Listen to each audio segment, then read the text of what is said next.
ഒത്തിരി തെറ്റായ ആശയങ്ങൾ ഈ യൂട്യൂബിലൂടെയൊക്കെ ഇന്ന് കുട്ടികളുടെ തലയിലേക്ക് അടിച്ചു കയറ്റിക്കൊണ്ടിരിക്കുകയാണ്. അങ്ങനെ അടിച്ചു കയറ്റിക്കൊണ്ടിരിക്കുന്ന തലത്തിൽ ഒരു തെറ്റായ ആശയം സെക്സിനെ കുറിച്ചുള്ളതാണ്. സഹോദരങ്ങളെ, എന്താണ് സെക്സ്?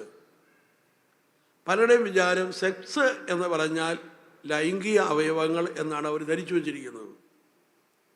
ഒരു കൊച്ചു ഈ ഭൂമിയിലേക്ക് പിറന്നാൽ ലൈംഗിക അവയവങ്ങളുണ്ട്, പക്ഷെ അതിന് ലൈംഗിക വികാരങ്ങളോ ഒന്നുമില്ല. ലൈംഗിക വികാരവും ലൈംഗിക ചിന്തയും തലയുടെ പ്രവർത്തനമാണ്. Praise the Lord. Hallelujah, hallelujah, hallelujah. ഒരു കുഞ്ഞ് ഈ ഭൂമിയിലേക്ക് പിറന്നു കഴിഞ്ഞാൽ ആ നിമിഷം തൊട്ട് ആ കുട്ടി സെക്സിലാണ് അറിയപ്പെടുന്നത്.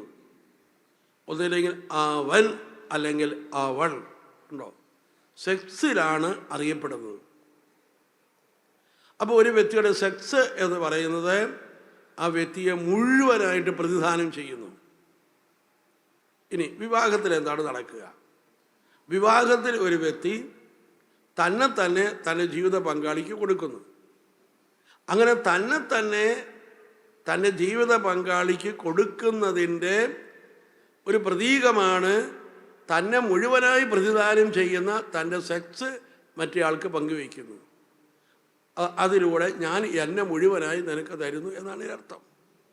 അപ്പോൾ സെക്സ് പങ്കുവയ്ക്കുക എന്നത് ഒരു വ്യക്തി തന്നെ ജീവിതം മറ്റേയാൾക്ക് കൊടുക്കുകയാണ്. അത് വലിയൊരു ഉത്തരവാദിത്വമാണ്.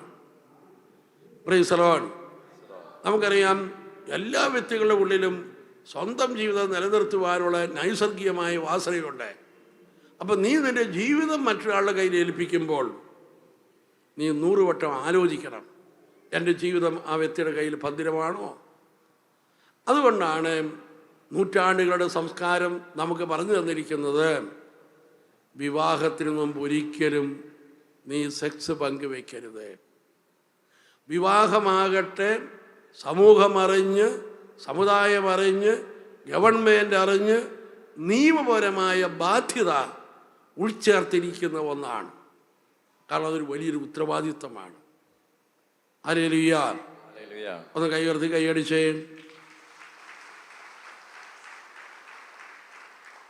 എന്നാൽ ഇന്ന് ഈ യൂട്യൂബിലൂടെയൊക്കെ ചിലർ പറഞ്ഞു കൊടുത്തിരിക്കുന്നത് എന്താണ്?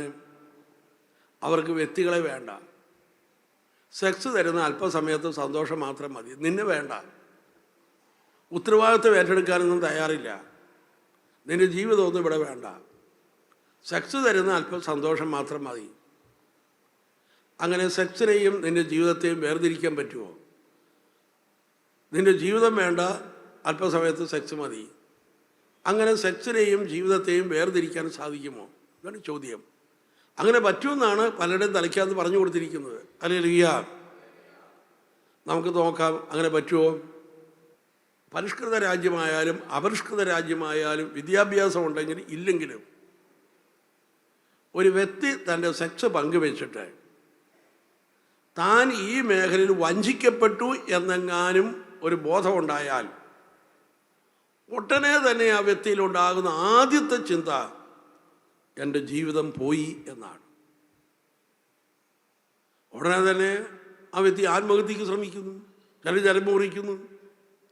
ഇനി വേറെ ചിലരുടെ ജീവിതം പോയി എന്ന് മനസ്സിലാക്കി കഴിഞ്ഞാൽ സ്വന്തം ജീവിതത്തെ അവർക്ക് ബോധപൂർവം കാണാൻ പറ്റാത്തതുകൊണ്ട് മയക്കുമരുന്നിനെയൊക്കെ അടിമയായിട്ട് കഴിയുന്നു. അപ്പം നോക്കൂ, സെക്സും ജീവിതവും തമ്മിലുള്ള ബന്ധം.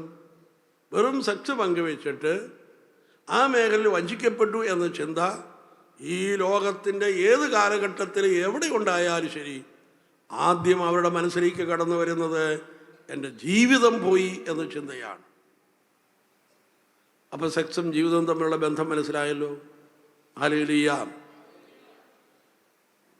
ചിലർ വിചാരിക്കുക എന്തിനാ അച്ഛൻ ഇതൊക്കെ രാവിലെ ഇവിടെ വിളിച്ചു പോകുന്നത് എന്ന്. Hallelujah, hallelujah. ഇവിടെ ഇരിക്കുന്ന മാതാപിതാക്കന്മാരാണ് മക്കൾക്കിത് പറഞ്ഞു കൊടുക്കേണ്ടത്. നിങ്ങളാണിത് പറഞ്ഞു കൊടുക്കേണ്ടത്. ഇതൊരു തമാശ കളിയല്ല, ഇതൊരു ജീവിതത്തെയാണ് നീ സ്പർശിക്കുന്നത്. അതുകൊണ്ട് ഒരു തമാശ കളിയല്ല. ഹല്ലേലൂയ, ഹല്ലേലൂയ. അപ്പം അതുകൊണ്ട് ഒരു ജീവിതത്തെ നീ വഞ്ചിച്ചു കഴിഞ്ഞാൽ ജീവിതകാലം മുഴുവനും അതിന് കുറ്റബോധം തന്നെ വേട്ടയാടിക്കൊണ്ടിരിക്കും.